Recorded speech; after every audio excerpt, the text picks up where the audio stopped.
Nos ydw ar gyfeillion, ga'ch croesawu chi i'r cyfarfod Cymru dros Ewrop. A da ni'n mynd i gyfarfod efo'r Baroness Carmen Smith. Hi di'r aelod fenga o Duar Gwyddi. A mae hi'n cynrychioli Plaid Cymru. Rwan ta, na'n ochel mi fydd y cyfarfod yma yn Saesneg. Ond os da chi eisiau gofyn cwestiwn yn Gymraeg, dwi'n meddwl bydd angen cyfieithu ar gyfer Carmen, mi na i gyfieithu. So may I welcome you to this special Wales for Europe Zoom meeting with the Baroness Carmen Smith, who is the youngest member of the House of Lords, where she sits as a Plaid Cymru peer.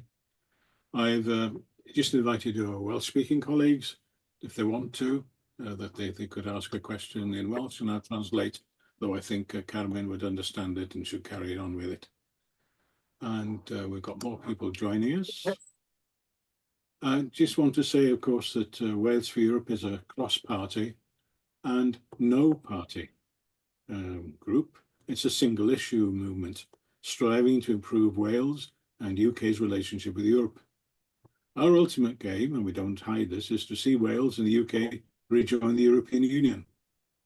And in fact, some of our members and supporters will be going on the 28th of this March to London to join the Rejoin March.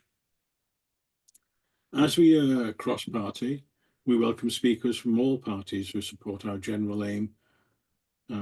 We've had Plaid Cymru members, we've had Labour, Liberal Democrats, Green Party representatives coming to our meetings.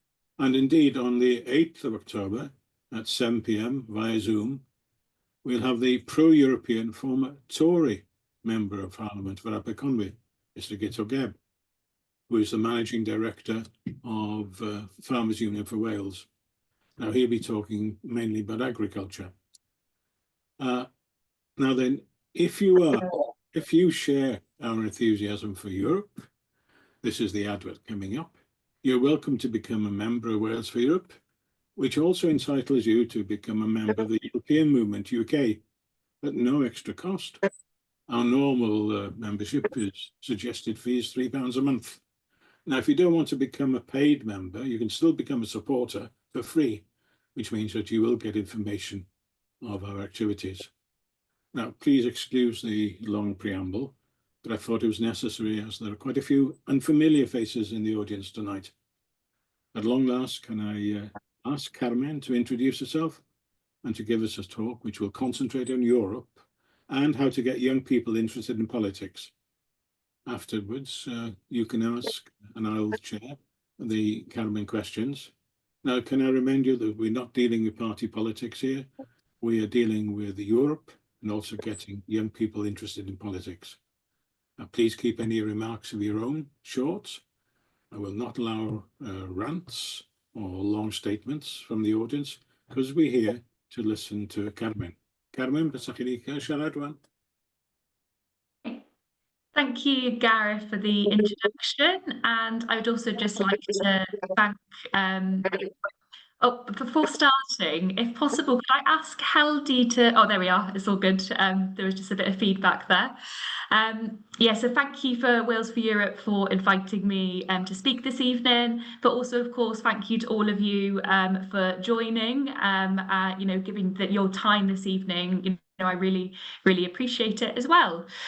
So just a bit of an introduction to myself and where I come from and my journey into politics. I grew up in North Wales, in Llanfaes, which is a council estate in Ynys Môn. So I grew up there and went to school there locally and worked there locally. How I actually got first involved in politics was through Leanne Wood. So at the time when I was living in Llanfaes, so as a teenager, something quite quite surprising happened, which was so Plaid Cymru had an event in Baroness at the time. I think it was around the time of local elections, and Leanne was leader at the time and came up to do some like press media interviews, and she joined a canvassing session with some local activists. And in that canvassing session, they happened to come to Llanfaes, and she knocked on my door. So quite literally, and so I opened the door and I bluntly said, sorry, I'm not interested, my parents aren't in, and yeah, and that was it really. Closed the door, didn't think much about it. And then the next day I was walking in my local village in Baroness, and I saw her again, and she was being followed by some TV cameras, and I was like, oh wow, this person is really important. I had no idea who she was, and I walked past her and she was like, oh hello, we met yesterday. And she remembered just that small conversation I had with her, and from that moment I started following, you know, some of the stuff that she was doing in terms of campaigning on social media, and that's how I got involved and interested in politics. And it's quite a small specific moment, but I think anyone that is, or anyone that's involved in politics has, I suppose, that kind of story in terms of just like that one moment that got your interest. And from then I had the opportunity to do some work experience with Ieuan Wyn-Jones, who was the MS the AM at the time of Ynys Môn. So got to see firsthand what politicians do.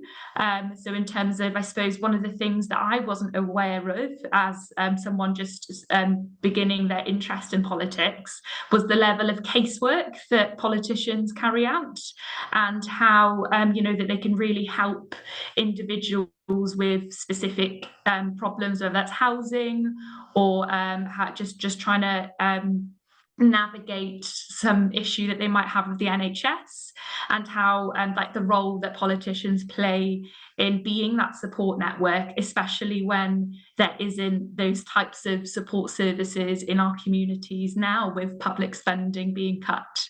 So that was a real insight. And then I joined Coleg Menai at this point as a student, studied business in their Bangor campus. And at that point, I enrolled and was, you know, enrolled using just the application form. And one of the questions was, do you care for anyone at home? And I'd never been asked that question before until that point, and I ticked that box. And at that moment was when I realised I was a carer. And from a young age, I'd been looking after my father, who was diagnosed with dementia. And it was, you know, quite normal to me in terms of helping him day to day, and I never really thought too much about it. But from then I had some additional support in terms of services that I could access to help my dad, which you know, was I really appreciated and valued that support, but also realised that some of the, you know, the barriers that I had faced, which there's things that services can do and change to make you know, going for education or work a lot easier for people that are carers.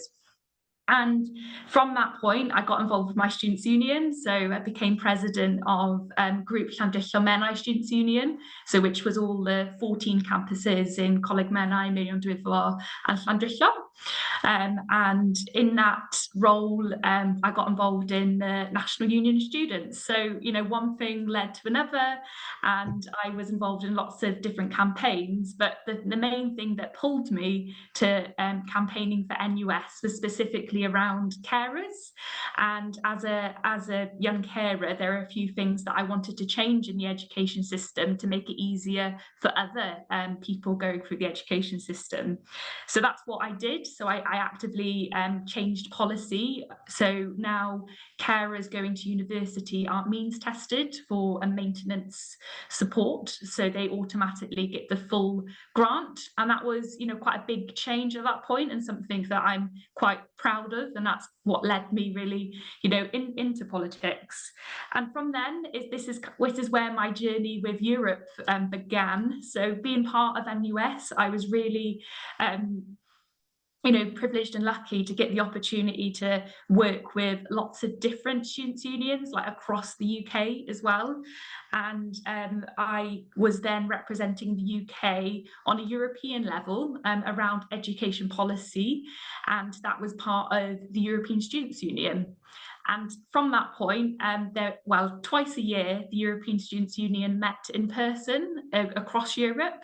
And at the age of 17, that was then my first time leaving the UK. So I went to a meeting in Gdansk in Poland, and that was the first time I'd been out of the UK. And I really enjoyed meeting and working with other student activists across Europe on like similar issues, but also having the opportunity to experience another country was also, I suppose, the beginning of my relationship with Europe and always wanting to learn more. And from that point, then we had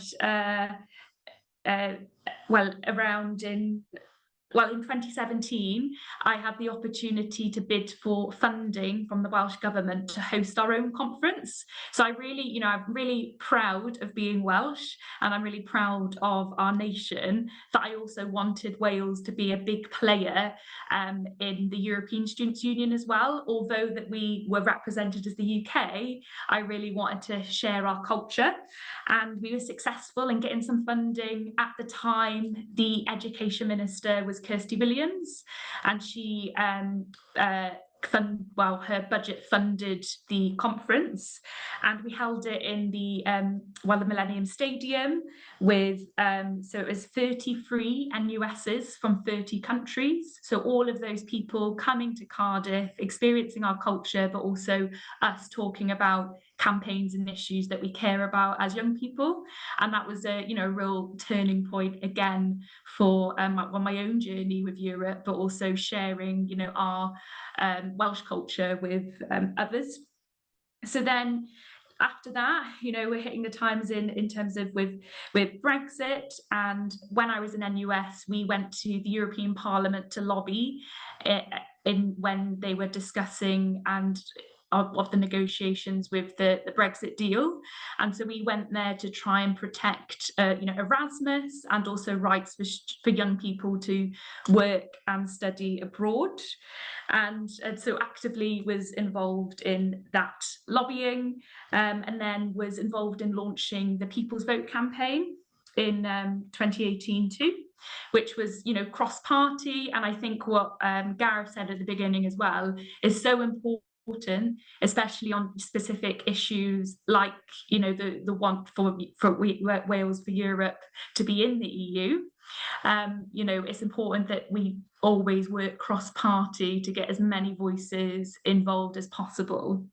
And so in the People's Vote campaign, I was involved in the group For Our Future's Sake, which was like a younger group of people pushing for a second referendum. And, obviously just saying, Brexit was bad for young people. And then, unfortunately, Brexit, after the People's Vote wasn't successful in terms of getting that second referendum, we had that additional European Parliament election, which I'm sure you all remember. I was fortunate enough to represent Plaid Cymru on a list of candidates, so I was second on our list, and it was honestly such a brilliant campaign, speaking to people on the doorstep across Wales who were pro-European, and I'm quite proud that I was part of a party that was very clear about that from the get-go, about being pro-European, and still are, and that's what connects me to Plaid Cymru too. And after that election, I had the opportunity to work in Brussels for a brief period. Although when I did go, I thought I was only going to be there for a month or two, but then the deal kept getting delayed and delayed and delayed. So I got to be there for quite some time, which was lovely. So I got to experience, working with the European Union and European Commission on some real important projects, especially around the regional development funding going into our community, like industrial communities, which Wales benefited, quite strongly from. And that was, just great to see that collaboration with other European countries who have that industrial past as well. And then, of course, the final deal was struck.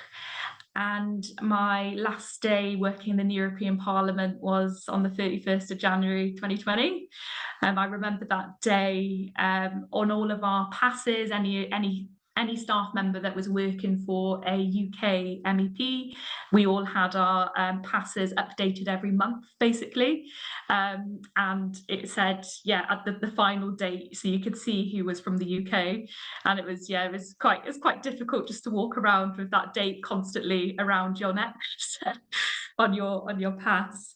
It was a very sad day. I was really lucky to get to work for an MEP who had been there since '99, so Jill Evans, and going through all of the work that she had contributed over that time and packing all of that, history as well in terms of our progress, was a very sad moment. Luckily, I still get to be involved with some aspects of European matters through the European Free Alliance, and what they are is a group of political parties on a European level, which Plaid Cymru are a member of. And I mainly work with them on minority language campaigning as well. And so I quite enjoy being able to continue working in that stream. And then just now, I guess a summary as well in terms of what I'm using my new platform to do. And there are a few key issues that while I'm in Westminster that I'm focusing on, particularly around equality and getting more young people into politics, but also women into politics and people from different backgrounds more broadly. And also just bringing in some of the key issues that people in Wales care about into this space and standing up for Wales. But also just from a European perspective, I am looking to submit a proposal for a special purpose committee in Parliament, specifically about researching and consulting with young people and future generations about what they think the future relationship should be like between the UK and Europe. And that is something that I'm currently working on, and hope that if it gets approved, that research can be used to make the case further for us rejoining in the future. But then from a just a Plaid Cymru point of view as well, the first step is for us to campaign to rejoin the single market and customs union as a first step into more broader connection with Europe. I honestly do believe that the future is bright in terms of our relationship with the European Union. I do believe that we will grow closer, especially from a generational point. Younger people are more in favour of rejoining the EU. So I am looking forward to the future, but there is a long way to go, and it's so important that we have spaces just like this, and people with your commitment to make it happen. Thank you for your time. Well, thank you very much. I found that was very interesting. I didn't know your background, and I'm really pleased the way that you've sort of grown into the job and still developing, really. Right, Holly question now. We can ask questions. Who would like to be the first to ask Carmen a question? Right, I will. You see, you say that Plaid Cymru's, we don't talk political parties really, but Plaid's made it perfectly clear, and we've had interviews with Liz Saville-Roberts and others, that you consider that rejoining the European single market, etc., is important. Is that right? Yes. As a first step? Yes. And how do we persuade people who don't believe that to change their minds?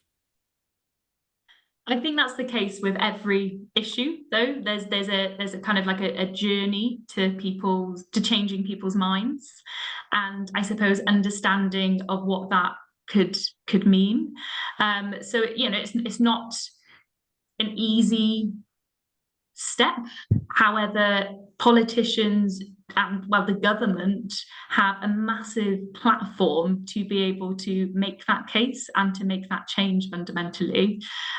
So they can do it, but they need to be pushed. And with a new government now, we need to look to how we lobby a new government too. Okay, thank you very much. Caroline, gen ti gwestiwn, you have a question? Marian efo'i llaw i fyny gynta, ymlaen i. Right. Oh, Marian. Right, Marian. Thank you, thank you. I suppose it's a two-parter really, because you've mentioned that you think young people are actually very positive towards it, which must be quite challenging because a lot of them now have no memory of being in the European Union. All they are aware of is the antagonism. And one thing I think with all the times that I've been in Europe, they were always so much more positive about being in Europe than we were in Britain. There was always a resentment. And is that even amongst those who actively wanted to be a part of it? Now, I think possibly more than anything, Brexit has served to remind us that that isn't the most helpful of attitudes. And that if we do want to be in Europe, then we need to show our positivity towards it. How are you finding this sort of attitude? Is that attitude still there? Or are people now more interested in showing positivity towards being in Europe? And how can you get young people involved in that positivity? Really good points there, Marian. Thank you for your question. I think you're completely right there in terms of also with the new generation coming in as well, about that not having a memory of being part of the EU, but also that is the same generation that has lived through austerity from the beginning of their memory as well, and in general have a distrust in politics and see all politics as the same and not seeing any positive change.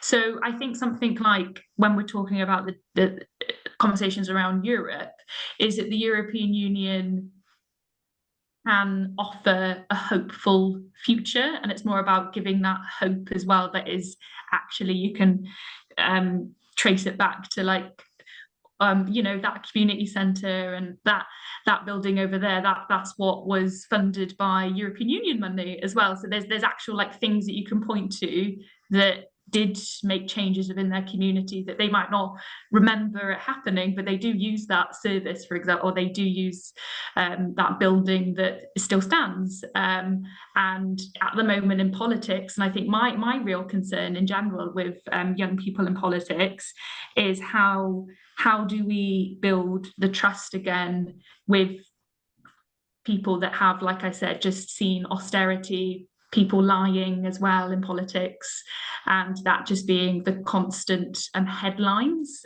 day to day, and like how do we build their trust again? And I think, in my opinion, how we do that is trying to get more young people into politics in general to represent different communities and try and get different faces basically in on the news and to kind of represent them. Great, diolch. No problem. Diolch yn fawr iawn, Marian. Thank you for your question. I didn't see your hand up, I'm afraid. Caroline is next, and that'll be followed by John. Caroline, oes gen ti gwestiwn? Oes, diolch yn fawr iawn. In fact, I think my question was on very similar lines to Marian's. You know, the opinion polls show that a lot of younger people, you know, from about 18 to 30, are incredibly positive about Europe and would support rejoining. And as people get older, there's less and less support, and then it dwindles out by the time you get people my age and a little bit older. What worries me is, and I think both you and Marion have touched on this, there are young people now leaving formal education at the age of 18 who were still in primary school when the referendum took place in 2016. So they haven't had a voice in that decision. But also, every year that goes by, it's already very well saying, you know, small steps, step by step, and that's the policy of the European movement as well, that we take these small pragmatic steps as we can now. But the longer the gap is between now and us rejoining fully, there'll be more and more people, young people of voting age, who have no memory of being part of the European Union and have no recollection of all the benefits in terms of travel, you know, free roaming, for example, being able to cross borders, you know, without needing to buy, you know, these new visas that are coming in. They won't know how easy it was to trade both ways. And so they'll be less aware of the benefits that we've all seen from being part of the European Union. So, you know, my question is, how long do you think we can afford to take before we push for a rejoin?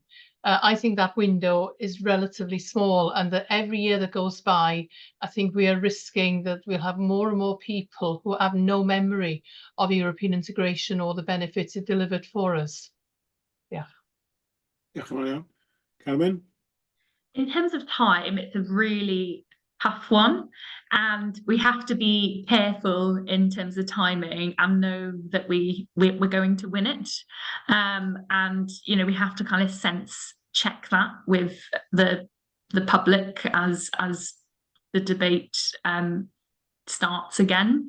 However, with young people, I'm not really concerned about them not necessarily having the memory of those opportunities and experiences, because I think that's the point is that, like, look, us being part of the EU means that you could work in a different country, and you know, or you can study in a different country, and it's not going to cost you as much as it, or as complicated as it is now, and about basically, like, look, this is widening your opportunities. And I think that's like quite an easy sell. So I'm not too concerned about young people not wanting that in even in several years' time. I mean, obviously, if we could have a vote tomorrow, I'd be, you know, up at the crack of dawn, knocking on everyone's doors. But you know, I would love for us to be back, but we have to make sure that we're sense checking it with the, you know, the public first. Diolch yn fawr. Okay. Diolch yn fawr, Caroline. John, it's your turn, I think. Yeah, thank you very much. Can I just check that I'm unmuted and I can be heard? Yes, loud and clear. Right. Carmen, thank you very much. You have mentioned, obviously, your background with Plaid Cymru, you know, throughout your introduction. What I'd just like to ask is that your party, of course, is firmly committed to the idea of independence from the United Kingdom.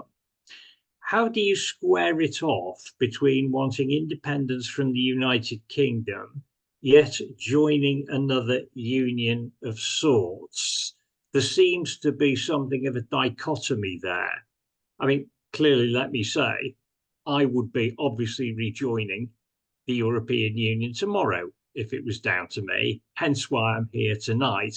But there seems to be, as I said, that dichotomy between your party's approach and rejoining another union with all the rules and regulations that would come from Brussels instead of Westminster?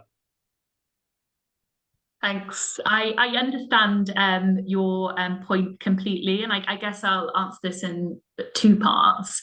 So one is I believe in independence for Wales because I want the best for Wales, and ultimately, if the best for Wales could be, or I thought that it could be done through us as a UK, then I wish I did feel that way.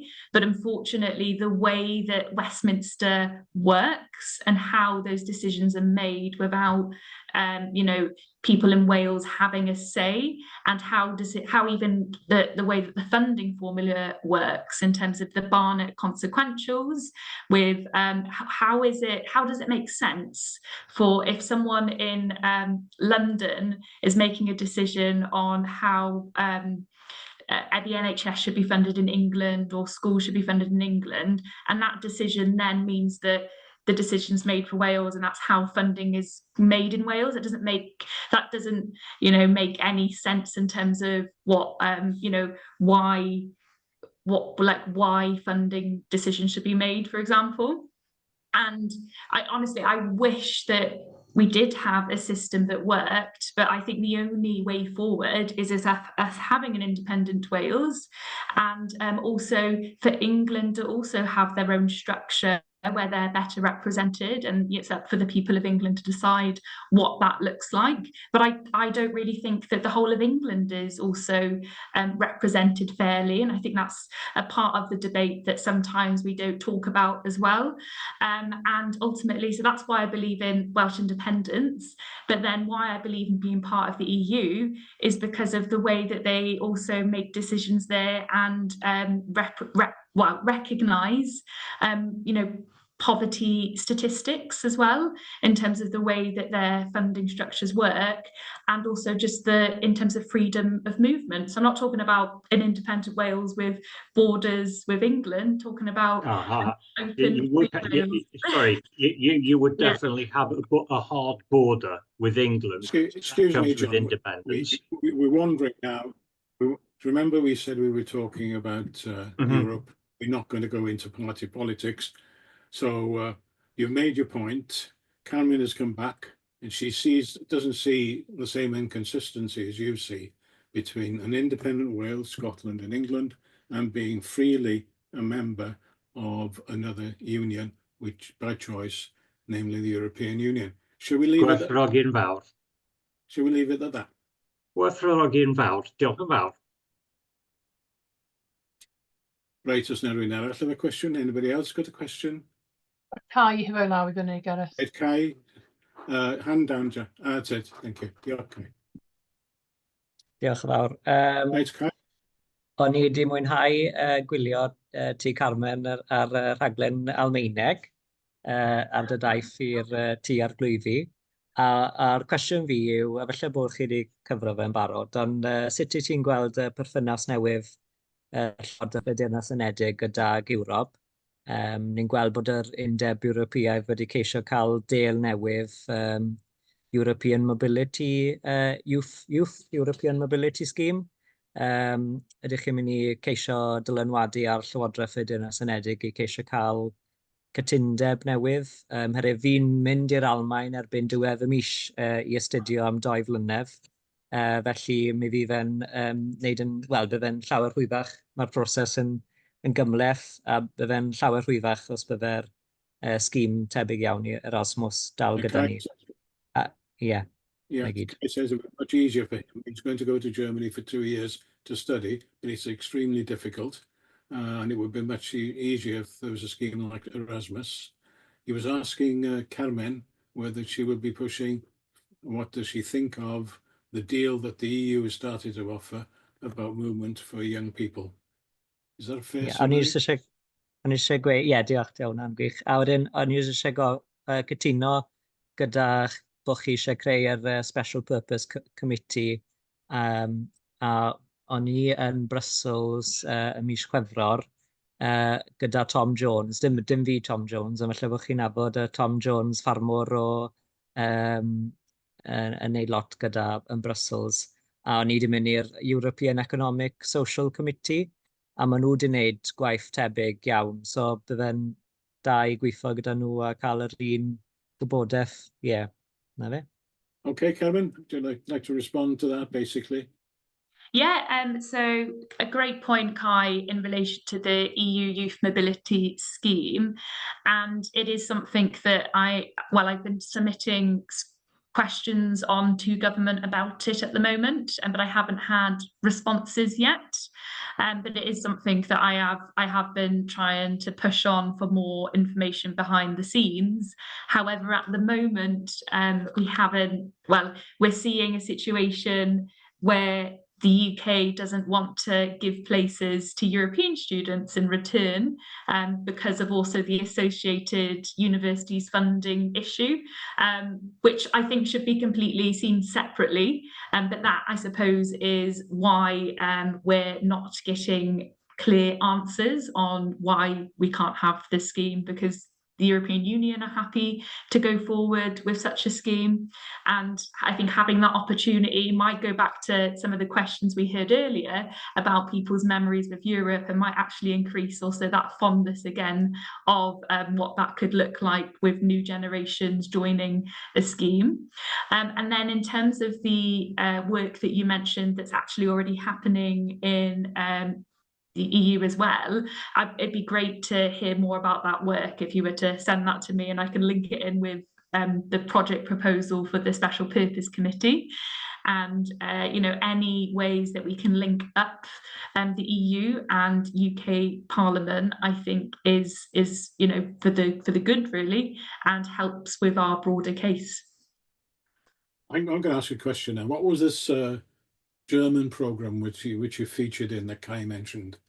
Yeah, so the BBC in Germany has one of their journalists done a documentary about poverty in the UK, and in the documentary, she met me when I started in the Lords, and the whole idea was, around the fact that the Lords is an institution that is full of, stereotypically very wealthy people, and she was just very interested into my journey, from a council estate, like how have I ended up there? But also was interviewing a hereditary peer as well, and went to their manor house, and also in another part of the documentary visited a priest or a bishop, sorry. And in another area of the episode, went to a homeless shelter as well, and it was exploring poverty in the UK.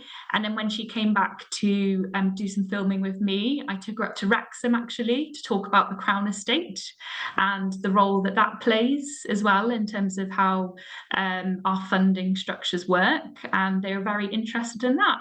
So if anyone's interested in it, it's available online, and there are English subtitles available as well. But it was quite a different type of documentary that I suppose we haven't really seen on our TVs in the UK at the moment, but I think one to watch. And she was also very pro pro the UK being in Europe as well, so was campaigning against us leaving back during Brexit as well. Thank you very much, Jack. Iwan, the draw Iwan. Hi, Carmen. Iwan? Yeah, can you hear me? Yes. Yeah. What I'd like to ask is, last week it was reported on news that Keir Starmer was in Germany and was meeting with Scholz, the German Chancellor. And it was reported that there was UK was going for some sort of bilateral deal with Germany. And I know he's been to see Macron after that visit. And I was always under the impression that bilateral deals were never going to happen with with separate countries in the EU, because it has to go through the EU Commission. And I was wondering, what's your take on that? I mean, are Labour repeating the mistakes of the Conservative Party by trying to go to member states individually, by trying to sideline the EU Commission, or is it a genuine avenue of of enabling better relationship with individual countries, which is legitimate? Or, as I said, are they repeating the mistakes as the Conservative government made from 2016 onwards? Thank you, Yuan. I'm not aware that there is a particular rule against member states making like deals, like specific deals with other countries outside the EU, but I could be incorrect there, so don't hold me hold me to that. But you know, I don't know the context, I guess, to them exploring that avenue. I mean, if it isn't against the rules as part of being a member state of the EU, then I mean it is an avenue that the UK can use. But for one, I just don't think it's a very efficient way to make it. Makes more sense to do it via the them as a whole rather than going to individual member states. But you know, it could be part of their strategy to have engagement with some member states, but not all. But yeah, I must say I don't know the context on that one. Okay. Madalena had a question which she put in the chat, and basically is representation of women in Parliament and factors which might stop them or influence them from becoming members of Parliament or being interested in politics. Have you got a comment on that? Yeah, no, definitely. So, where do I start?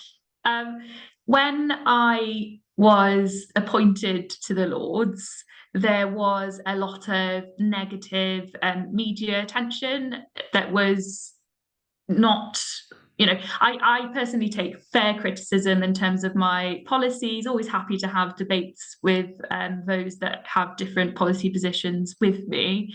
However, there was a lot of like personal critique, you know, just about the colour of my hair, the age I am, the fact that I've actually been very open about this, but I don't have a degree.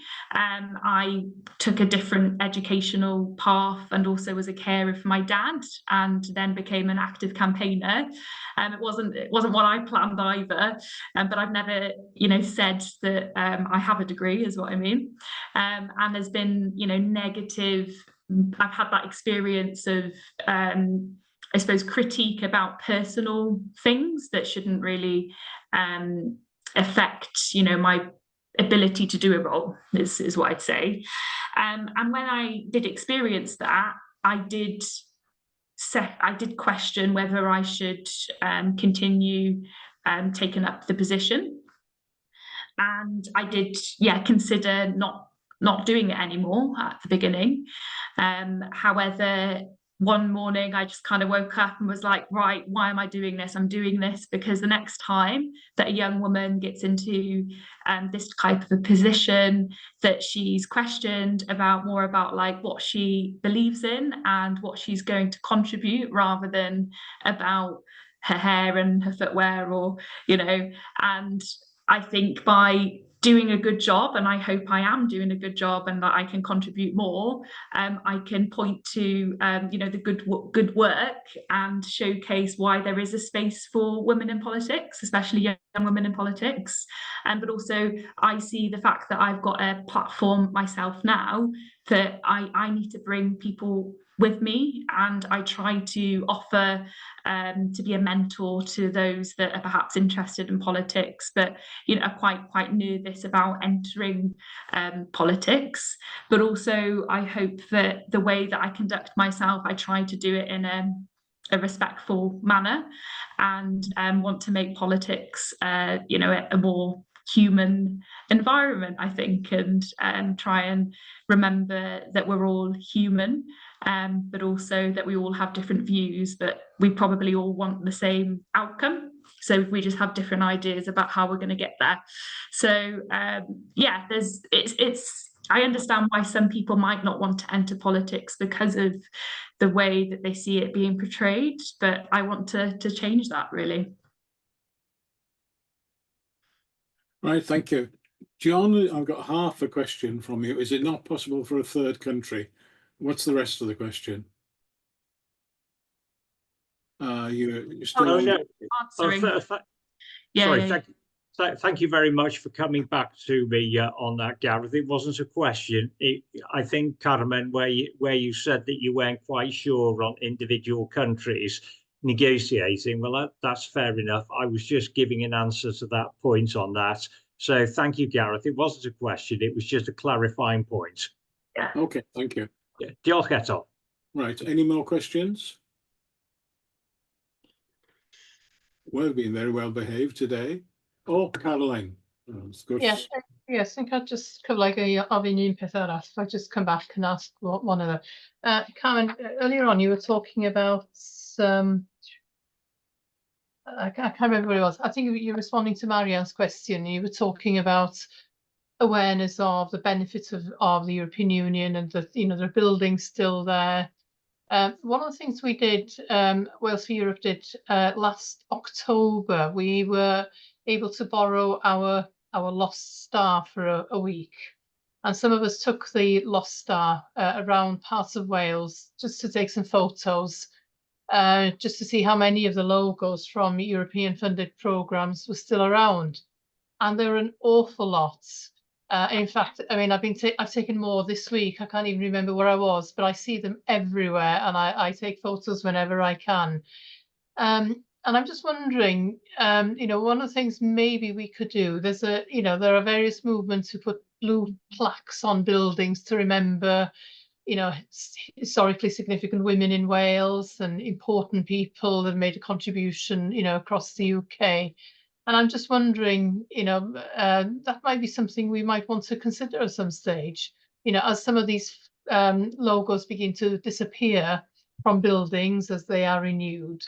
Maybe we need to have a list of all the buildings in our areas, not just buildings, but projects that have benefited from European funding.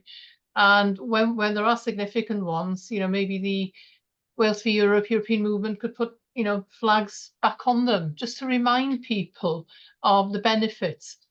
But the other thing that surprised me, going round was, there are so many of these plaques in areas of deprivation and poverty in Wales, multiple deprivation. Heads of the Valleys, Blaenau Gwent, for example, loads of projects in the Ebble Vale area. Yet where most of the funding seems to have gone, people were more negative about membership of the European Union, and that's a real dichotomy for me. But also there are so many of these logos still up, but people still voted to leave despite all of that. And I'm just wondering, were these plaques, were there so many of them that people stopped seeing them, that they became invisible because there were so many of them all over the place? But I'm just wondering whether, as a movement, that is something we could consider in future, just to remind people of the benefits. One aspect of the benefits of being part of the European Union was the grants for a whole range of projects. There are a lot of other benefits as well, but that maybe is one tangible thing we could do just to keep the memory alive and remind people. Thank you, Caroline. What do you say, Carmen? Yeah, no, honest, great suggestion, Caroline. And I'm thinking now back to the Brexit referendum and the narratives. And, the main narrative of Leave wasn't really anything to do with what the EU were doing. And, in terms of, I suppose, an opportunity for us and others who want to see us as part of the EU in future, is what narrative do we want to be setting, and what information do we want people to know, I suppose, is the starting point. And having whether it's bringing those buildings to life in a way. And I just don't think, and as you said, that all those plaques around those communities, that you can see that the European funding was used to invest in those communities. I don't think people were thinking that when they were voting. And in fact, perhaps there is a way that can be communicated and shared in a more clear way, and so people can see the link more.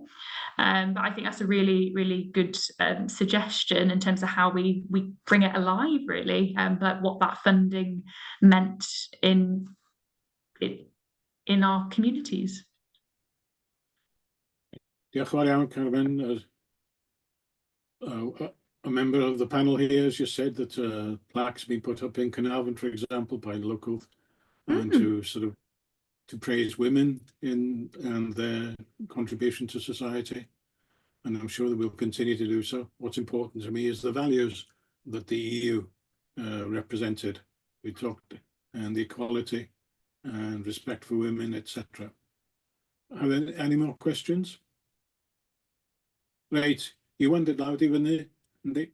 Indeed, sorry, I can't find the hand up. That's all right, I can see your hand. I can never find it on this thing. Sorry. Can I ask another question to Carmen? In your fairly brief time with the House of Lords, you must have had several conversations with lots of different members in the House. I mean, is Brexit still a burning issue there, or is it sort of, you know, disappeared into the background? You know, does this still sort of get people worked up in the House of Lords? Or, as I said, it's sort of disappeared into the background and they don't care much for it anymore. How's your reading of the situation there? I think the majority of members in the Lords have already pinned their views and still believe in those views. It just hasn't come up in debates at the moment because it hasn't, I suppose, been relevant to what business has been laid in front of them. However, that there is, you know, it's still, you know, strong feelings from individuals, but perhaps just not, they don't show it in the Lords. And one of the things with this special purpose committee that I'd like to establish is I've been trying to find those that have those strong values as well, that are cross-party, and to trying to get their support of the proposal. And then, you know, the more support that I can get cross-party, the more likely it will be successful in being set up. But even if it isn't, I suppose it's still a starting point for us to even perhaps have a bit of a network. And one of the things, actually, when you mention that in terms of strong feelings, one of the best things I've seen in the Lords in terms of organising around like topics is a group called Peers for the Planet. I'm not sure if any of you are familiar with it, but it's they've got a website actually, so you can have a look into them. I think they do anyway. And they are a group of members of the House of Lords that believe in environmental issues, and basically what they've even got their own secretariat that is funded through, I don't know who the donors are, but there's someone who's donated to fund like a staff team as well to support the work. And what they do is they look at what business is coming up in Parliament, and they write briefings to those peers that are signed up to being part of this group and of pro-environmentalism, and give them ideas of what they could go on. And what you then hear is when you're sat in the chamber during a debate, you can kind of, there'll be those people echoing each other. And it's a really successful way in getting amendments and stuff across the line, especially when you're hearing echoes from people from different sides of the chamber as well, from crossbenchers to the opposition to government. And that's a really good way to organise if you want to change legislation, for example. And, you know, if we were in a situation again, like with perhaps a future deal with the EU, or whether that's with trade or, you know, something very specific, if there is a way of us establishing a network in both the Commons and the Lords to do so, that is, in my eyes, an option. So perhaps something for considering in the future. But like I said, I haven't seen it come into force at the moment with people. I know people have their strong views on Europe, but it just hasn't come up in debates while I've been there yet, because we haven't had debates that touch on Europe as much. I assume we won't be asking Claire Fox and Daniel Hannan to join this group then. Well, if you manage to capture those, that would be a hell of a coup. Yeah. Well, I think the always the best successes of these types of things is to be an open group, but I don't think they necessarily walk through the door. No, I don't think so. Diolch yn fawr iawn chi am eich cwestiynau. Thank you very much. Kai has put in the chat the link to the German programme. Charles, would you like to thank Carmen on our behalf? Have you got anything to add? No, nothing to add. Just to say thank you, Carmen. That was a very interesting talk, fascinating, and hope you'll keep in touch with us. I don't know if you're going to go on the National Rejoin March on the 28th of September, are you? I'm not sure yet, but I'll put it in my diary. Yeah. Yeah. Okay, I mean, I certainly will if I'm available. Yeah. it would be great to see you there. I asked David Lammy if he was going, and he wouldn't say yes, and he wouldn't say no. But so thanks for the positive Well, can I thank you? response to that. Oh. But yeah, Can I thank if I could just get very formal for a moment and propose a vote of thanks to Carmen. And I'm saying Carmen. I refuse to say Carmen because it's Carmen in Welsh and Carmen, yeah. Carmen in Spanish. Can't say, Spaniards genetically can't say Smith, they say Esmith. So thank you, Carmen Esmith. Diolch yn fawr, Carmen. Diolch yn fawr. Diolch yn fawr iawn, Carmen. Diolch yn fawr iawn i chi gyd am bresynoli hynny. Thank you all for being present tonight. Special thanks not only to Carmen, but to all those who've asked questions, and also those from outside Wales who joined us. Because, you know, we are one European movement. We have close relationships with EM and friends all through Europe. And we even had one person here on the borders of Romania joining us through the wonders of science. So let's use every single means that we can, technology, etc., to give the same type of message. So with that, I'll end just to remind you that this programme has been recorded, that it will be available on our famous Wales for Europe YouTube channel, and that, of course, we do have various events, and that you're welcome to join us either as a supporter or better still as a member, and we look forward to seeing you. I know that some of you are active, some of you I don't know. It's nice seeing you, new and old. Diolch yn fawr iawn chi gyd. Hwyl fawr. Diolch yn fawr iawn. Diolch pawb. Right. Diolch yn fawr iawn, Carmen.